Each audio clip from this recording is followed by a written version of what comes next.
জিবরাইল আমিন নবীজির দরবারে আসছে। হুজুর আপনি কেমন আছেন? আল্লাহ জানতে চেয়েছে, যদিও আল্লাহ সবকিছু ভালো জানেন, তারপরেও আপনি নবীর খোঁজ নেওয়ার জন্য আল্লাহ আমাকে পাঠাইছে। জিবরাইল জীবনের শেষ বারবার আসতেছে। জিবরাইলকে নবীজি বললেন, জিবরাইল আমার কাছে অসুস্থতা লাগে, খারাপ খারাপ লাগে, শরীর ভালো লাগে না। জিবরাইল আমিন চলে গেলেন। পরের দিন আবার আসছে। হুজুর আল্লাহ জানেন, তারপরেও খোঁজ নিতে পাঠাইছে, কেমন আছেন গো নবীজি? নবী বললেন, জিবরাইল আমি অসুস্থ। আবার চলে গেলেন জিবরাইল। পরের দিন আবার আসছে,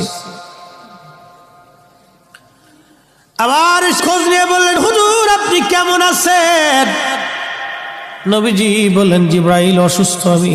জিবরাইল আবার চলে গেলেন। চতুর্থ দিনের মাথায় জিবরাইল আসছে। একা আসে নাই রে, মালা